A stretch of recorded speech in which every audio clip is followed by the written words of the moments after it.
5 dupes so good you don't need the original. I'm kidding. I truly don't believe that. Try it out for yourself. If you like the original, you like the original. If you like the dupe, you like the dupe. There are often times where a dupe might do something that's more mass appealing than the original. So here are 5 dupes that you should try out if you didn't like the original. Number 5, Jean Paul Gaultier's Le Beau Le Parfum. I honestly love this fragrance, but a lot of people found it maybe too sweet. If you like coconut, if you like pineapple, if you like creamy sandalwood, but you didn't like the JPG unicorn farts and throw up DNA that's just synthetic and candy-like, then you'll probably like Cottage Island. This does this, but watered down in a nice way. Definitely much more wearable. Number 4, I don't have Layton. It's been on my wish list for a while, and there are plenty of good dupes out there for it, like Detour Noir. I will say this though, all of them seem to have this Vicks Vapor Rub type smell to it, where it gives it this effervescent smell. And honestly, that's why I like Layton, including Detour Noir.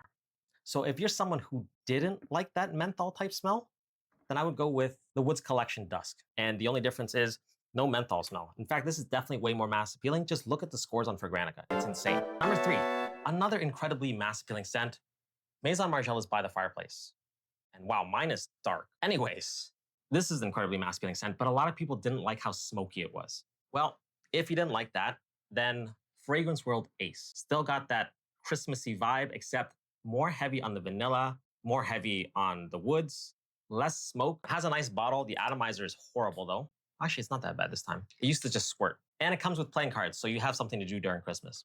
Honorable mention goes to Club de Nuit Intense Man and Creed.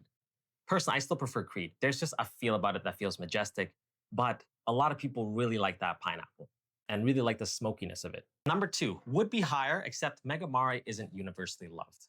This is an aquatic beast. It lasts insanely long, and the dupe, Atlas, lasts long.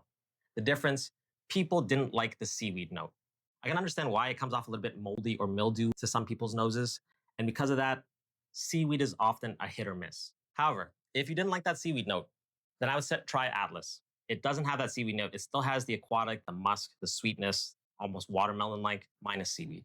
And the last one, an incredibly mass-appealing scent, one of my favorites, Jean Paul Gaultier's La Mal Elixir.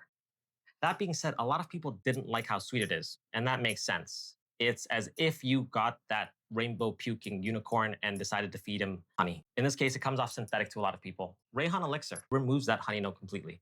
So if you're someone who didn't like the honey note for this, get this. Now, personally, I prefer all of the OGs, but I can understand why you would like the other ones because they did a good job of making all of them more mass appealing.